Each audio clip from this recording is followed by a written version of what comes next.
నమస్తే SDV news కు స్వాగతం. నేను సుధా. బులెటిన్ల ముందుగా హెడ్లైన్స్. ఎక్కడా చెత్త కనపడకుండా చూడాల్సిన బాధ్యత అధికారులు, ప్రజాప్రతినిధులదే. స్వచ్ఛాంధ్ర కార్యక్రమంలో ముఖ్యమంత్రి చంద్రబాబు హెచ్చరిక. విశాఖ ఉక్కును కాపాడుకునేందుకు ఐక్య పోరాటాలు చేస్తాం. కుర్మనపాలెంలో ప్లాంట్ కు ఊతమివ్వని ప్యాకేజీ పుస్తకాన్ని ఆవిష్కరించిన సిపిఎం పోలిట్ బ్యూరో సభ్యుడు బివి రాఘవులు. నర్సీపట్నాన్ని ప్లాస్టిక్ రహిత నగరంగా తీర్చిదిద్దాలి. స్వచ్ఛాంధ్ర కార్యక్రమంలో శాసనసభ స్పీకర్ అయ్యన్న పాత్రుడు. ప్లాస్టిక్ నిషేధం అమలులో ప్రజలు భాగస్వామ్యం కావాలి. స్వచ్ఛాంధ్ర స్వర్ణాంధ్ర కార్యక్రమంలో నేతలు, అధికారులు పిలుపు. పారిశుద్ధ్య పనులు చేయకపోతే అధికారులు, ప్రజాప్రతినిధులదే బాధ్యత అని ముఖ్యమంత్రి చంద్రబాబు అన్నారు. ఎక్కడా చెత్త కనిపించొద్దని, తాను ఎప్పుడైనా వచ్చి తనిఖీ చేస్తానని హెచ్చరించారు. పశ్చిమ గోదావరి జిల్లా తణుకులో స్వర్ణాంధ్ర స్వచ్ఛాంధ్ర కార్యక్రమంలో సీఎం పాల్గొన్నారు. పశ్చిమ గోదావరి జిల్లా తణుకులో స్వర్ణాంధ్ర స్వచ్ఛాంధ్ర కార్యక్రమంలో ముఖ్యమంత్రి చంద్రబాబు పాల్గొన్నారు. స్థానిక ఎన్టీఆర్ పార్కులో పారిశుద్ధ్య కార్మికులతో ముఖాముఖిగా మాట్లాడారు. వారి సమస్యలను తెలుసుకున్నారు. కార్మికులతో కలిసి ఉద్యానవనంలో చెత్త ఊడ్చారు. అనంతరం కూరగాయల మార్కెట్ను పరిశీలించారు. జెడ్పీ బాలుర పాఠశాల వేదిక వద్ద స్టాళ్లను పరిశీలించారు. జనపనార ఉత్పత్తులను, చేతి సంచులను చూశారు. జగన్ 45 లక్షల మెట్రిక్ టన్నుల చెత్తను వారసత్వంగా ఇచ్చారని సీఎం చంద్రబాబు మండిపడ్డారు. అక్టోబర్ 2 నాటికి రాష్ట్రంలో ఎక్కడా చెత్త కనిపించకూడదని హెచ్చరించారు. ఏ ఊరు వస్తానో చెప్పనని, ఆకస్మికంగా వచ్చి తనిఖీ చేస్తానని చెప్పారు. అప్రమత్తంగా ఉండకపోతే చర్యలు తప్పవని హెచ్చరించారు. మళ్లీ కొత్తగా 4.60 లక్షల మరుగుదొడ్లను నిర్మిస్తున్నట్టు చెప్పారు. రాష్ట్రాన్ని స్వర్ణాంధ్రంగా మార్చేందుకు ప్రజలతో పాటు ప్రజాప్రతినిధులు కూడా కలిసి రావాలని ఆయన పిలుపునిచ్చారు. దినానికి 1 టన్ను అమ్మేసిన తర్వాత వేస్ట్ అయిన వెజిటబుల్స్ వస్తాయి. వాళ్ళది మార్కెట్ యార్డ్ నుంచి నేరుగా మున్సిపాలిటీకి ఇస్తున్నారు. వాళ్ళు ఒకసారి తీస్తారు, ఒకసారి తీయరు, రోడ్డు మీదనే పెట్టే పరిస్థితికి వచ్చారు. ఇవన్నీ కుళ్ళిపోతే ఏమవుతుంది? కుళ్ళిపోతే అన్ని రోగాలు వచ్చే పరిస్థితి వస్తుంది. పరిసరాలన్నీ ఎక్కడికక్కడ కలుషితం అయిపోయే పరిస్థితులు వస్తాయి. ఈరోజు అందుకే నేను ఒకసారి చూసిన తర్వాత మన అధికారులతో మాట్లాడి ఒక మంచి కార్యక్రమానికి శ్రీకారం చుట్టాం. అక్కడే మీరు చూస్తే వేస్ట్ టు ఎనర్జీ కింద కాంపోస్ట్ తయారు చేయడానికి ఒక టెక్నాలజీ వచ్చింది. దినానికి 1 టన్ను చెత్తంతా దాంట్లో వేస్తే కాంపోస్ట్ తయారవుతుంది. దాంట్లో నుంచి ఇంకో పక్క చూస్తే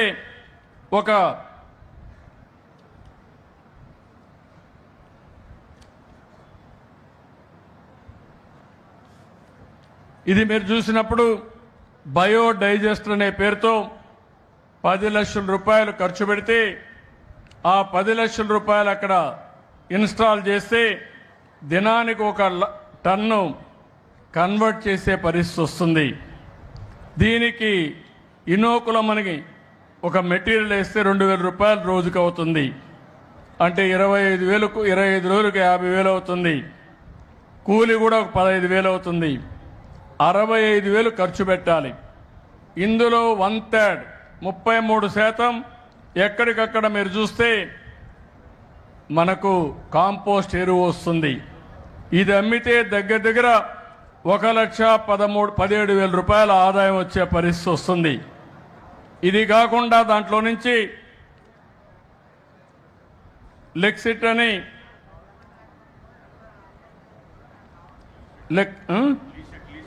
లీసెట్ అని ఒక లిక్విడ్ వస్తుంది.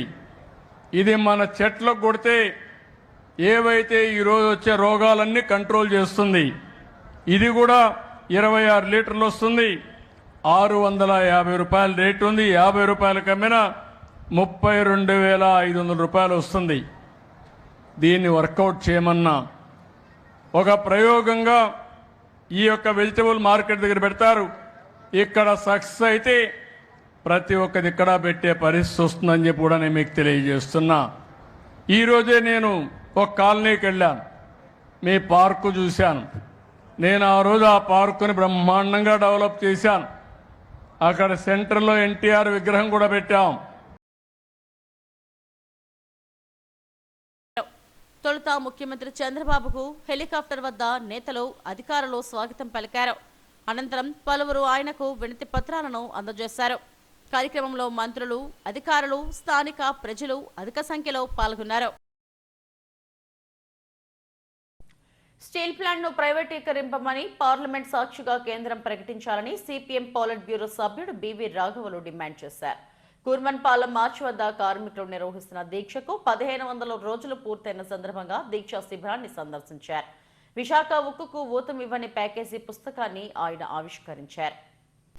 స్టీల్ ప్లాంట్ ప్రైవేటీకరణకు వ్యతిరేకంగా ఉక్కు పరిరక్షణ పోరాట కమిటీ కూర్మన్పాలెం మార్చి వద్ద నిర్వహిస్తున్న రిలే దీక్షలు 1500 రోజులు కొనసాగాయి. ఈ దీక్షలకు సిపిఎం పాలిట్ బ్యూరో సభ్యుడు బివి రాఘవులు సందర్శించారు. కార్మికుల పోరాటానికి సంఘీభావాన్ని ప్రకటించారు. విశాఖ ఉక్కుకు ఊతమివ్వని ప్యాకేజీ పుస్తకాన్ని ఆవిష్కరించారు. కాపాడుకుంటాం విశాఖ ఉక్కును, కాపాడుకుంటాం విశాఖ ఉక్కును. స్టీల్ ప్లాంట్ ను ప్రైవేటీకరించేందుకు కేంద్రం మరింతగా ముందుకెళ్తుందని సిపిఎం పాలిట్ బ్యూరో సభ్యుడు వివి రాఘవులు అన్నారు. రాష్ట్రంలోని ఎంపీలు, ఎమ్మెల్యేలు కేంద్రంపై ఒత్తిడి తీసుకురావాలని కోరారు. విధానపరంగా అనేక విభేదాలున్నప్పటికీ రాజకీయ పార్టీలతో కలిసి స్టీల్ ప్లాంట్ ను కాపాడుకునేందుకు తమ పార్టీ ఎప్పుడూ ముందుంటుందని చెప్పారు. సమస్య పరిష్కారం కోసం ఐద్వా ఉద్యమాల ద్వారా ముందుకెళ్తామన్నారు. విశాఖపట్నం స్టీల్ ప్లాంట్ కి ఒక ప్యాకేజీ ప్రకటించి అదే సర్వస్వం ఈ ప్లాంట్ సుభిక్షంగా ముందుకు పోద్దని చెప్పేసి గతంలో ప్రకటించారు. గత 2-3 నెలల అనుభవం చూస్తే ఈ ప్యాకేజీ అనేది కంటితూపు చర్య. ఇది బ్యాంకులు అప్పులు తీర్చుకోవడానికి ఇచ్చింది తప్ప స్టీల్ ప్లాంట్ ని అభివృద్ధి చేయడానికి ఇచ్చింది కాదని చెప్పి స్పష్టంగా అర్థమవుతుంది. వీటితో సమస్య పరిష్కారం కాదు. విశాఖపట్నం స్టీల్ ప్లాంట్కి సొంత గని ఇవ్వాలి, శైలిలో కలపాలి. అలాగే ఈ స్టీల్ ప్లాంట్ మేము ప్రైవేటీకరించడం ప్రభుత్వ రంగంలో ముందుకు తీసుకెళ్తామని చెప్పి ప్రకటించాలి. అప్పుడే దీనికి న్యాయం జరుగుద్ది, దీని అభివృద్ధి జరుగుద్ది. అలాగే ప్రభుత్వ వ్యవహారం, మేనేజ్మెంట్ వ్యవహారం చూస్తే కార్మికులను భయపెట్టి, అలాగే కాంట్రాక్ట్ కార్మికులను తొలగించి, ఈత బత్యాలు సక్రమంగా ఇవ్వకుండా, విఆర్ఎస్ ఇటువంటివి ప్రకటిస్తూ, పిఎఫ్ ఇటువంటివి కూడా చెల్లించకుండా వీళ్ళ నైతికతను దెబ్బతీసి ప్లాంట్ని మొత్తం నడవడానికి సాధ్యం కాని పరిస్థితి తీసుకురావాలనే ప్రయత్నం జరుగుతున్నట్టుంది. వీటిని కార్మికులు వ్యతిరేకిస్తారు, ఐక్యంగా పోరాడతారు. ఇప్పటికే ఈ ఐక్య కార్యాచరణ కమిటీ ఆ రకంగా ముందుకు పోతుంది. ఆ రకంగా వారికి మేము పూర్తి మద్దతు ఇస్తున్నాం. అలాగే రాష్ట్రంలోని రాజకీయ పార్టీలు కూడా ఈ విశాఖపట్నం స్టీల్ ప్లాంట్ ప్రభుత్వంలో ఉండడానికి మేము కృషి చేస్తామని గతంలో అన్ని పార్టీలు ప్రకటించినాయి. ప్రతిపక్షం, అధికార పక్షం అందరూ ప్రకటించారు. ఇప్పుడు వారి వాగ్దానాన్ని, కార్మికులకు ఇచ్చిన హామీని నిలబెట్టుకోవాలి. ఇప్పుడు కేంద్ర ప్రభుత్వం మీద ఒత్తిడి చేసుకుని ఈ విశాఖపట్నం స్టీల్ ప్లాంట్ రక్షించుకునే తుది ప్రయత్నాన్ని కొనసాగించాలని. ఈ కార్యక్రమంలో ఉక్కు పరిరక్షణ పోరాట కమిటీ నాయకులు అయోధ్యరామ్, ఆదినారాయణ, సిపిఎం నాయకులు లోకనాథం, కార్మికుల కుటుంబ సభ్యులు పాల్గొన్నారు. నర్సీపట్నం ఎలవేల్పు నూకలమ్మ ఆలయ నిర్మాణానికి సీఎంఆర్ అధినేత ఇచ్చిన 10 లక్షలు అకౌంట్లో కనిపించడం లేదని స్పీకర్ అయ్యన్న పాత్రుడు అన్నారు. ఆలయానికి తాను మంత్రిగా ఉన్న సమయంలో 50 లక్షలు మంజూరు చేయించానని చెప్పారు. గత ఎమ్మెల్యే ఆలయాన్ని గాలి కొదిలేశారని విమర్శించారు. గతంలో దాత ఇచ్చిన 10 లక్షలు ఏం చేశారని ప్రశ్నించారు. శనివారం నర్సీపట్నం ఎన్టీఆర్ స్టేడియంలో స్వచ్ఛాంధ్ర స్వర్ణాంధ్ర కార్యక్రమంలో అయ్యన్న పాత్రుడు పాల్గొని ప్లాస్టిక్ వాడొద్దంటూ ప్రతిజ్ఞ చేయించారు. ఈ సందర్భంగా ఆయన మాట్లాడారు. నగరంలో ఉన్న వ్యాపారస్తులు ప్లాస్టిక్ ను వాడొద్దని, మున్సిపాలిటీని ప్లాస్టిక్ రహితంగా మార్చాలని అధికారులకు సూచించారు. ప్లాస్టిక్ ను వినియోగించే షాపుల లైసెన్సులు రద్దు చేయాలని ఆదేశించారు. నర్సీపట్నంలో పేరుకుపోయిన 400 టన్నుల చెత్తను విశాఖ తరలించామని, చెత్త నుంచి విద్యుత్ ఉత్పత్తి చేస్తున్నారన్నారు. 166 కోట్లతో ఇంటింటికి కుళాయిల ద్వారా 24 గంటలు మంచినీరు అందించేందుకు త్వరలో పనులు ప్రారంభిస్తున్నట్లు వెల్లడించారు. ఈ కార్యక్రమంలో ఆర్డీఓ రమణ, అధికారులు పాల్గొన్నారు. చూస్తుంది వేరు, ఇలాంటి సంచులు వాడకూడదండి. ఇప్పుడు మా బజార్కి వెళ్తే కూరగాయలు కేజీ కావాలంటే ఇలాంటి సంచులు ఇస్తున్నాడు. మటన్ షాప్కి వెళ్తే కేజీ మటన్ కావాలంటే ఈ సంచులు వేసిస్తున్నారు. ఇది చాలా ప్రమాదం. మీరు వాడేది సంచిని 2 గంటలు మాత్రమే, కానీ భూమిలో కరిగేది ఎన్ని సంవత్సరాలు అండి? 120 సంవత్సరాలకు కూడా ఇది కరగదు భూమిలో. ఇలా నర్సీపట్నంలో ఇలాంటి సంచులు రోజుకి ఎన్ని పారేస్తున్నారు మీరు? ఆంధ్ర రాష్ట్రం మొత్తం మీద ఎన్ని పారేస్తున్నారు? భారతదేశం మొత్తం మీద ఎన్ని సంచులు పారేస్తున్నారు? ఇవన్నీ భూమిలోకి వెళ్ళిన తర్వాత 120 సంవత్సరాలు కరగదు, ఎలాగ ఉంటుంది? కమిషనర్ గారు, మీరు 4 షాపులు పెడిసి ఉపన్యాసాలు ఇవ్వడం కాదు, నేను కొన్ని సూత్రాలు చెప్తాను, రాసుకోండి. ఇక్కడ నర్సీపట్నంలో ఇటువంటి సంచులు వాడే షాపులు ఎన్ని ఉన్నాయో రాసుకోండి ముందు. వాళ్ళందరికీ కూడా మున్సిపాలిటీ నోటీస్ ఇవ్వండి. పలానా ఈ రోజు నుంచి ఎవరైనా సంచులు అమ్మితే మీ మీద కేసు తీసుకుంటాం, అవసరమైతే మీ షాపు లైసెన్స్ కూడా క్యాన్సిల్ చేస్తాం. ప్రజల ఆరోగ్యం ముఖ్యమా, మీ వ్యాపారం ముఖ్యమా? ప్లాస్టిక్ వాడద్దు, క్యాన్సర్ బారిన పడద్దని పలువురు ప్రముఖులు పిలుపునిచ్చారు. స్వర్ణాంధ్ర స్వచ్ఛాంధ్ర ఎజెండాలో భాగంగా రైల్వే న్యూ కాలనీ సుబ్బలక్ష్మి కళ్యాణ మండపంలో ప్రత్యేక కార్యక్రమాన్ని నిర్వహించారు. స్వర్ణాంధ్ర స్వచ్ఛాంధ్ర కార్యక్రమాన్ని రైల్వే న్యూ కాలనీలోని సుబ్బలక్ష్మి కళ్యాణ మండపంలో పెద్ద ఎత్తున నిర్వహించారు. బీజేపీ శాసనసభ పక్షనేత, ఉత్తర ఎమ్మెల్యే పెనుమత్స విష్ణుకుమార్ రాజు, మేయర్ గొలగాని హరివెంకట్ కుమారి, జిల్లా కలెక్టర్ హరీంద్ర ప్రసాద్లు, డిప్యూటీ మేయర్ కట్టుమూరి సతీష్, కార్పొరేటర్లు ఉషశ్రీ, రాజశేఖర్ తదితరులు పాల్గొన్నారు. ప్రజా ప్రతినిధులు, అధికారుల భాగస్వామ్యంతో సామూహిక స్వచ్ఛాంధ్ర ప్రతిజ్ఞ చేశారు. స్వచ్ఛాంధ్ర సాధనలో ప్రతి ఒక్కరం భాగస్వామ్యం అవుతామని హామీ ఇచ్చారు. స్వచ్ఛత కార్యక్రమాల కొరకు శ్రమదానం చేసి పరిశుభ్ర ఆంధ్రప్రదేశ్ ఈరోజు పరిశుభ్రత గురించి నేను వేసిన ఈ ముందడుగు ఆంధ్రప్రదేశ్ రాష్ట్రాన్ని శుభ్రపరచడంలో సహాయం చేస్తుందని, సింగిల్ యూజ్డ్ ప్లాస్టిక్ వస్తువుల వల్ల కలిగే నష్టాలను ప్రజలకు తెలియజేయాలని నేతలు పిలుపునిచ్చారు. వాటి వినియోగాన్ని తగ్గించేందుకు డోర్ టు డోర్ క్యాంపెయిన్ చేయాలన్నారు. వస్త్రంతో, నారతో తయారు చేసిన బ్యాగులను వాడాలని సూచించారు. క్యాన్సర్ బారిన పడకుండా ఉండాలంటే ప్లాస్టిక్ వాడొద్దని సూచించారు. ప్రభుత్వాలు చేసే ప్రయత్నాలను ప్రజలు అర్థం చేసుకుని వాటిలో భాగస్వామ్యం కావాలని పిలుపునిచ్చారు. ఈ స్వచ్ఛాంధ్ర కార్యక్రమం నిర్వహిస్తున్నాము. ప్రతి నెల కూడా ఒక్కొక్క థీమ్ మీద ఈ కార్యక్రమం మనం నిర్వహిస్తున్నాము. ఈ వారం ban on single use plastic and use of reusables అనే థీమ్ మీద మనము ఈ కార్యక్రమం నిర్వహిస్తున్నాము. ప్లాస్టిక్ ఎంత హానికరమైనది నేను చెప్పక్కర్లేదు, ప్రజలందరికీ తెలుసు. మన సరౌండింగ్స్ కానీ మన హెల్త్ కానీ చాలా ఇబ్బంది కలిగించే పెద్ద సమస్య ప్లాస్టిక్. ఈ ప్లాస్టిక్ నిషేధం అనేది ప్రతి ఒక్కరు కూడా పాటించాలి. రాష్ట్ర కేంద్ర ప్రభుత్వాలు తీసుకుంటున్న చర్యలకు సహకరించాలని ఈ సందర్భంగా కోరుతున్నాను. రాష్ట్ర ప్రభుత్వము గైడ్లైన్స్తో మనము ప్రతి మంత్ కూడా ఒక కార్యక్రమము ప్రతి 3వ శనివారము చేపట్టడం జరుగుతుంది. దాంట్లో భాగంగానే ఈరోజు ఒక ముఖ్య ఉద్దేశం ఏంటంటే ఈ ప్లాస్టిక్ని సమూలంగా నివారించడము, సింగిల్ యూజ్ ప్లాస్టిక్ వాడకాన్ని తగ్గించడము ఈరోజు ఈ కార్యక్రమం యొక్క ముఖ్య ఉద్దేశము. మీ అందరికీ తెలుసు, ప్లాస్టిక్ వల్ల మనకి ఎన్నో అనర్థాలు వస్తున్నాయి. దానికి ప్రత్యామ్నాయంగా మనము ఈ క్లాత్ బ్యాగ్స్, జూట్ బ్యాగ్స్, ఈ కప్స్ అంటే మనము గోధుమలతో తయారు చేసిన దాంతో తయారు చేసిన కప్స్ కానీ, అలాగే చెరుకు పిప్పుతో తయారు చేసిన కప్స్ కానీ మనము యూజ్ చేయడానికి చాలా బాగుంటుంది. మనము ఏదైతే స్విగ్గీ, జొమాటోలో మనం ఆర్డర్ చేస్తామో ఫుడ్, వాళ్ళు ప్లాస్టిక్ కవర్స్తో ఇస్తారు. అది ఆ వేడి వల్ల అది కరిగి మనం కూడా ఆ ఫుడ్ని మనం తినటం వల్ల చాలా అనేకమైన క్యాన్సర్స్ ఇప్పుడు రావడం జరుగుతుంది. అంతేకాదు మనము స్టేషన్స్లో, రైల్వే స్టేషన్స్లో, బస్ స్టాండ్స్లో టీ కోసం వెళ్తాము. ఆ టీ కప్స్ కూడా మనకి అందులో పేపర్ కప్స్ అనుకుంటాము, కానీ అందులో కూడా 1 లేయర్ ప్లాస్టిక్ లేయర్ అన్నది ఉంటుంది. స్వర్ణాంధ్ర స్వచ్ఛాంధ్ర ఎజెండాగా సాగిన ఈ కార్యక్రమంలో స్థానికులు అధిక సంఖ్యలో పాల్గొన్నారు. ప్లాస్టిక్ వల్ల కలిగే అనర్థాలను ప్రజల్లో విస్తృతంగా అవగాహన కల్పించాల్సిన అవసరం ఎంతైనా ఉందని నేతలు వెల్లడించారు. కేజీహెచ్లో గిరిపుత్రులకు వైద్య సౌకర్యాలు పెంచాలని జెడ్పీ చైర్పర్సన్ జాలిపల్లి సుభద్ర కోరారు.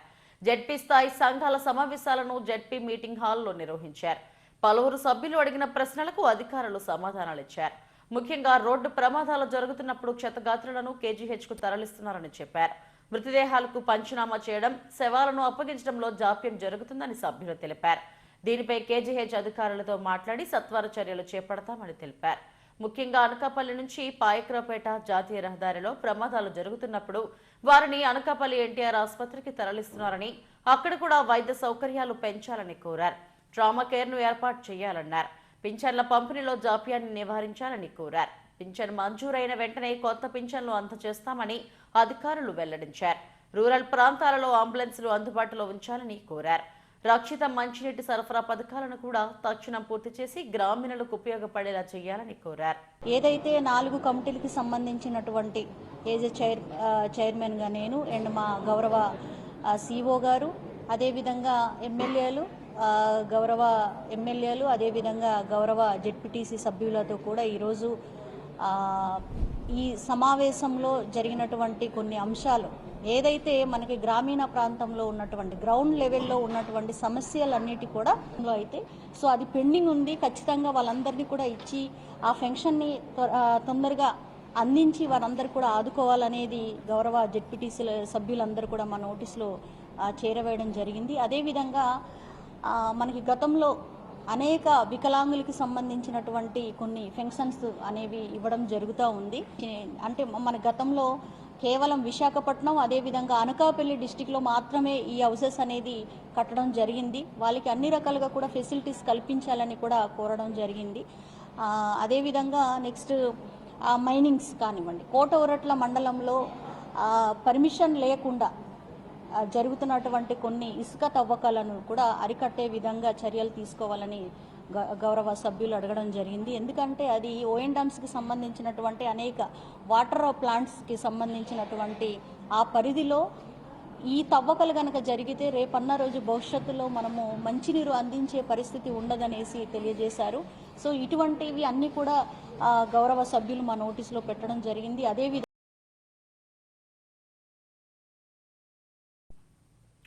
గాజువాక బర్మా కాలనీలో కనకదుర్గాదేవి ఆలయంలో దుర్గా మల్లేశ్వర స్వామి కళ్యాణ మహోత్సవాన్ని వైభవంగా నిర్వహించారు.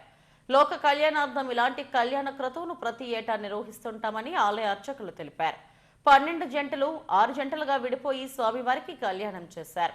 ఆలయ కమిటీ ఆధ్వర్యంలో జరిగిన ఈ కార్యక్రమంలో విహెచ్పి గాజువాక కమిటీ అధ్యక్షుడు జిలకర్ర రమణ, బీజేపీ నాయకురాలు భువనేశ్వరి తదితరులు పాల్గొన్నారు.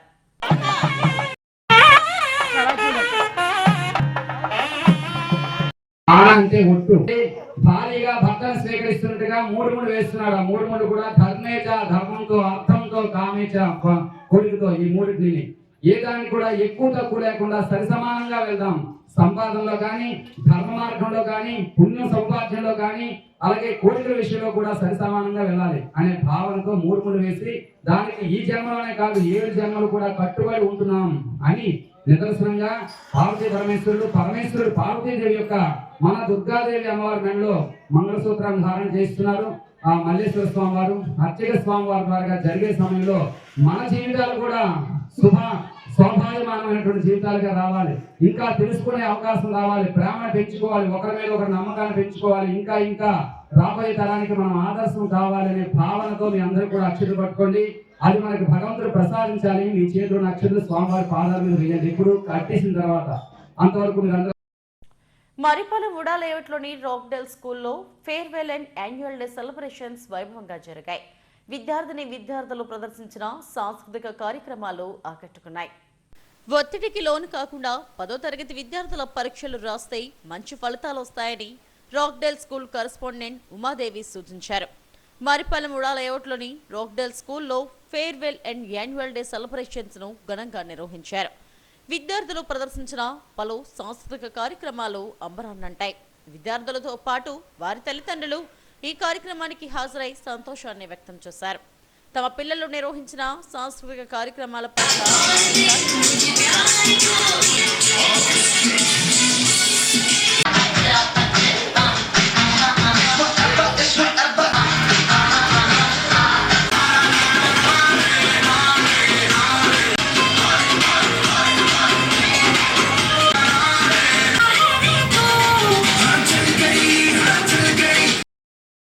ఏడాది 10th క్లాస్ ప్రీ ప్రైమరీ పరీక్షలలో తమ విద్యార్థులు 578 మార్కులు సాధించారని రాక్డేల్ స్కూల్ కరెస్పాండెంట్ ఉమాదేవి వెల్లడించారు. తమకు విద్యార్థుల తల్లిదండ్రులు ఎంతో సహకరిస్తున్నారని వారికి ధన్యవాదాలు తెలిపారు. Grateful to our principal, our teachers, each one of us. They are doing their hard work not only in studies, cultural programs, for physical activities, for everything.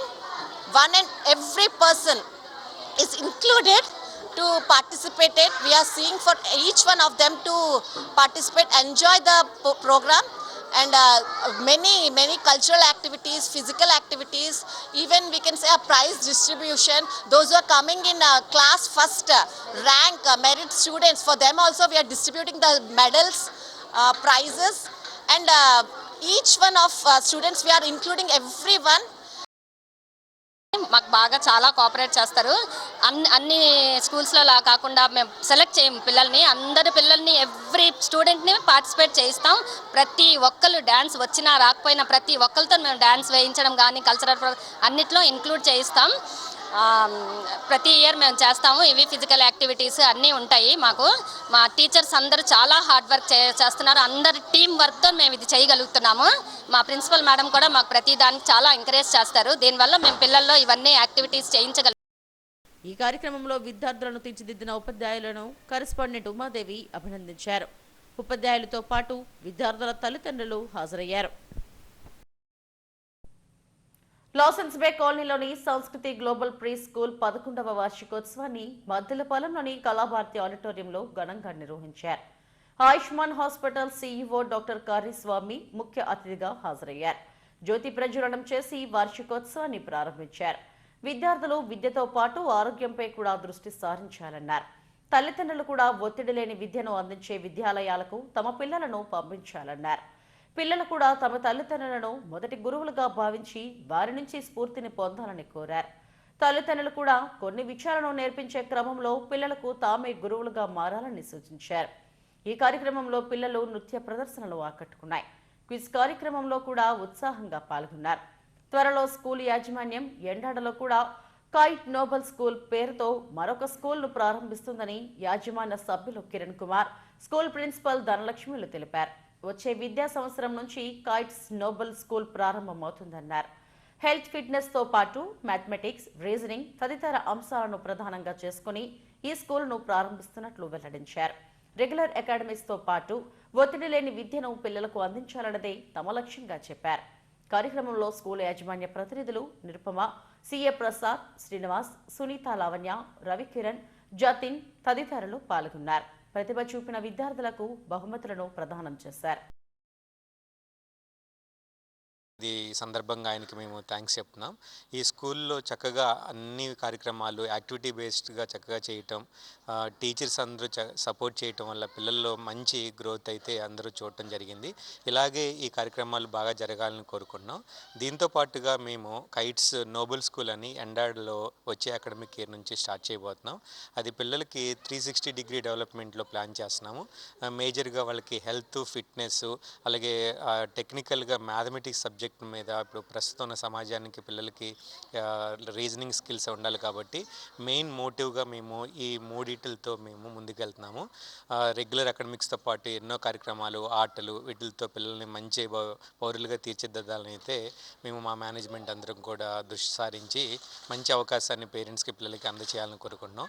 ఈ సందర్భంగా మీ అందరికీ ధన్యవాదాలండి. Thank you. They should come forward and have to speak. So when we can speak is when a person is given an opportunities. So we are trying to create those many opportunities to come forward and have to speak and have to be a part of the events. So though they are the small children, we were giving an experience of a big stage. so that whenever they are going for a next level school, definitely they will be the first ones to be a part of all the events. So this is what that we want, make them to ready for the next level. So thank you so much for all the parents and the teachers and all the children also who have participated and took an active role in the events. Thank you.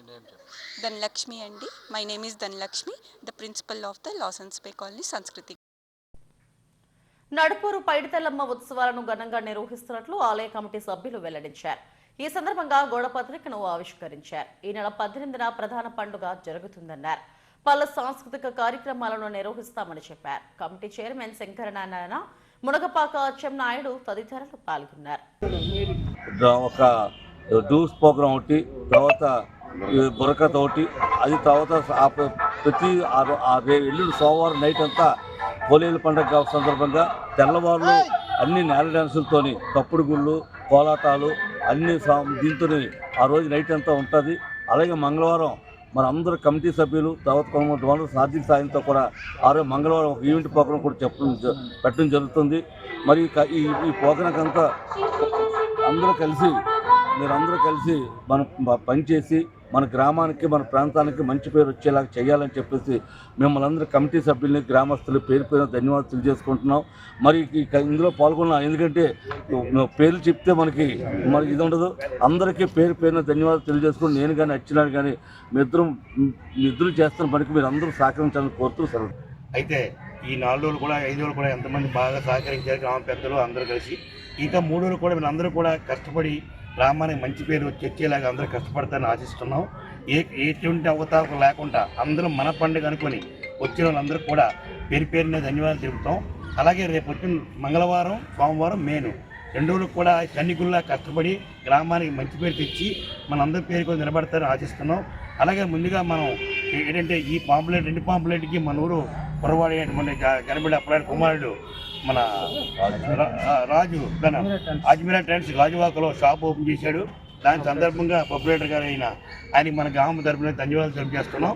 అలాగే రానున్న కాలంలో ఆయన కూడా shop కూడా బాగా అభివృద్ధి చెందాలని పైమాంబ బాగా సహకరించాలని కోరుకుంటూ ఇప్పుడు హెడ్లైన్స్ మరోసారి. ఎక్కడా చెత్త కనపడకుండా చూడాల్సిన బాధ్యత అధికారులు, ప్రజాప్రతినిధులదే. స్వచ్ఛాంధ్ర కార్యక్రమంలో ముఖ్యమంత్రి చంద్రబాబు హెచ్చరిక. విశాఖ ఉక్కును కాపాడుకునేందుకు ఐక్య పోరాటాలు చేస్తాం. కుర్మనపాలెంలో ప్లాంట్కు ఊతమివ్వని ప్యాకేజీ పుస్తకాన్ని ఆవిష్కరించిన సిపిఎం పోలిట్ బ్యూరో సభ్యుడు బివి రాఘవులు. నర్సీపట్నాన్ని ప్లాస్టిక్ రహిత నగరంగా తీర్చిదిద్దాలి. స్వచ్ఛాంధ్ర కార్యక్రమంలో శాసనసభ స్పీకర్ అయ్యన్న పాత్రుడు. ప్లాస్టిక్ నిషేధం అమలులో ప్రజలు భాగస్వామ్యం కావాలి. స్వచ్ఛాంధ్ర స్వర్ణాంధ్ర కార్యక్రమంలో నేతలు, అధికారులు పిలుపు. ఇవి ఇప్పటి వరకు నా బులెటిన్ అప్డేట్స్. నమస్తే.